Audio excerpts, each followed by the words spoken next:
Halo, gimana kabarnya Sobat Meng? Pastinya sehat dong? Kembali lagi sama aku Mas Al. Di video kali ini, aku akan mengulik tentang misteri dan mitos Gunung Kawi. Bagi sebagian masyarakat Indonesia, Gunung Kawi tentu sudah tidak asing di telinga. Selain memiliki panorama alam yang indah, Gunung Kawi juga memiliki segudang misteri pesugihan dan tempat ritual yang beragam.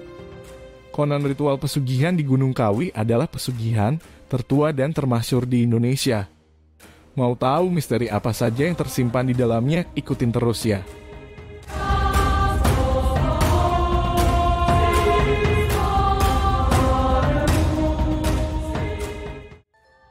Hingga saat ini masih beredar cerita di masyarakat soal pesugihan Gunung Kawi.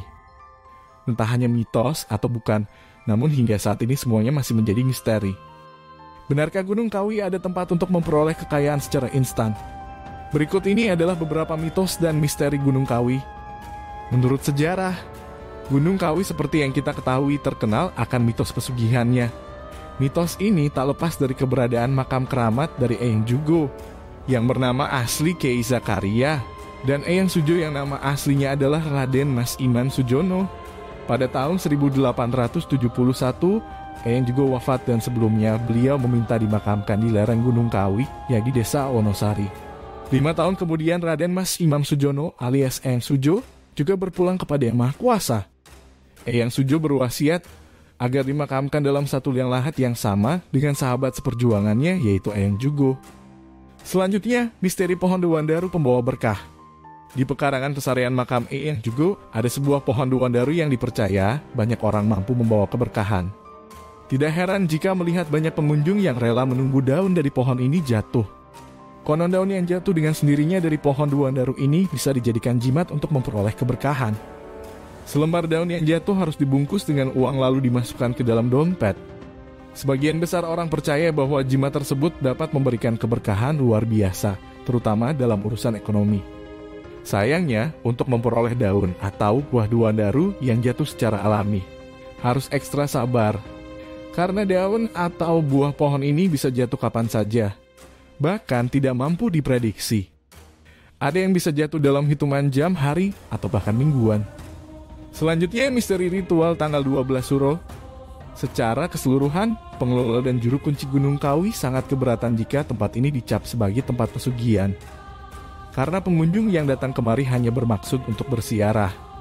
Kalaupun ketika bersiarah pengunjung mengucapkan doa dan permintaan, maka hal tersebut bukanlah suatu bentuk pesugihan. Para pesiara datang dengan jumlah yang banyak pada saat Jumat Legi, di mana hari itu merupakan hari pemakaman Eyang Jugo ratusan tahun silam. Selain itu, hari wafatnya Eyang Sujo pada tanggal 12 Suro juga menjadi puncak banyaknya pengunjung yang datang ke Gunung Kawi. Meskipun pesiara sedang tidak melakukan ritual untuk memberkahi diri sendiri, tetapi pesiara wajib membersihkan tubuh dan pikiran. Setelah memasuki kawasan ini, di samping itu, sebagian orang yang memang berniat mencari keberkahan, di sini juga sudah menyiapkan sesaji untuk membakar dupa dan melakukan semedi. Pengunjung pesarian Eyang Jugo ini tidak diperkenankan untuk memiliki pikiran negatif ketika berada di dalam kawasan ini. Intinya, baik tubuh dan pikiran harus benar-benar bersih jika ingin memperoleh keberkahan di tempat ini. Selanjutnya, misteri air suci di Guci Kuno. Mengingat semasa hidupnya Eyang Jugo sering menolong orang-orang sakit dengan menyembuhkannya. Kini di samping pemakamannya juga terdapat sebuah guci kuno yang berisi air suci. Konon air ini dapat menyembuhkan berbagai macam penyakit dan membuat peminumnya menjadi awet muda. Benar atau tidaknya mitos ini memang belum 100% terbukti. Yang pasti jika Anda ingin mencoba minum air ini, Anda tidak akan dipungut biaya apapun, alias gratis. Lanjut, misteri petilasan Prabu Sri Kameswara. Selain makam Eyang Jugo dan Eyang Sujo, Gunung Kawi juga memiliki satu spot yang sering dikunjungi oleh pesiarah. Tempat ini merupakan petilasan Prabu Sri Kameswara, seorang pangeran dari kerajaan Kediri yang memeluk agama Hindu. Menurut cerita dari mulut ke mulut, sang Prabu bertapa di tempat ini agar mampu menyelesaikan kekacauan politik di kerajaannya. Sayangnya petilasan sang Prabu kini dijadikan sebagai tempat untuk melakukan praktik pesugihan. Selanjutnya, mitos tumbal pesugihan. Mitos Gunung Kawi sebagai tempat melakukan pesugihan masih terkenal hingga sekarang. Akan tetapi para pengurus pesarian Eyang Jugo dan Eyang Sujo membantah bahwa di tempat itu terjadi praktik pesugihan. Selayaknya bersiarah di tempat lain, orang-orang yang datang ke pesarean tentu berniat untuk bersiarah. Anggapan bahwa orang yang bersiarah ke tempat ini langsung menjadi kaya raya tentu saja itu tidak benar. Setiap orang boleh memiliki kepercayaan kepada siapapun untuk memperoleh keberkahan, tetapi kekayaan yang didapat tentu saja harus dengan restu dari Yang Maha Kuasa. Pemberitaan mengenai pesugihan Gunung Kawi meminta tumbal mulai dari hewan kurban sampai nyawa orang terdekat sudah pasti dibantah oleh pengurus pesarean.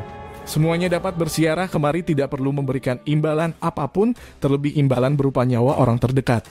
Percaya tidak percaya, itulah misteri dan mitos pesugihan Gunung Kawi yang beredar di masyarakat. Apabila kita ingin sukses atau memperoleh kekayaan, bekerjalah dengan giat dan selalu meminta rezeki dari Yang Maha Kuasa. Aku Mas Al undur diri, sampai jumpa di cerita horor selanjutnya.